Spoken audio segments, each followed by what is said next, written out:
बियाणे कायद्यात शेतकरी हिताच्या कठोर आणि व्यापक सुधारणा आवश्यक. आमदार सुधीर मुनगंटीवारांचा मंत्रालयात पुन्हा बुलंद आवाज.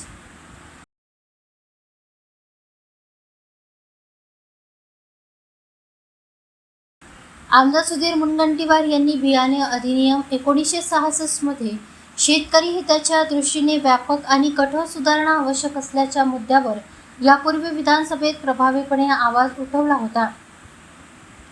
शेतकऱ्यांची फसवणूक, निकृष्ट बियाणांमुळे होणारे नुकसान आणि आत्महत्यासारख्या गंभीर प्रश्नांकडे लक्ष वेधत त्यांनी संवेदनशीलपणे हा विषय सभागृहात मांडला होता.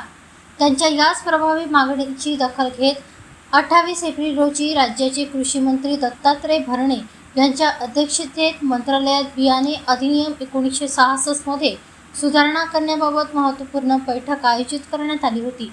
मंत्रालयात झालेल्या बैठकीत दूरदृश्य प्रणालीद्वारे आमदार रणधीर सावरकर, आमदार राजेश बकाणे, विजय मांढरे कृषी आयुक्त पुणे, बोरकर संचालक गृहनियंत्रण व निविष्ठा Pune, Pravin Deshmukh chief quality control Pune, Ravi Nigude Kisan Morcha, Bandu Gaurkar Kisan Morcha आदींची उपस्थिती होती.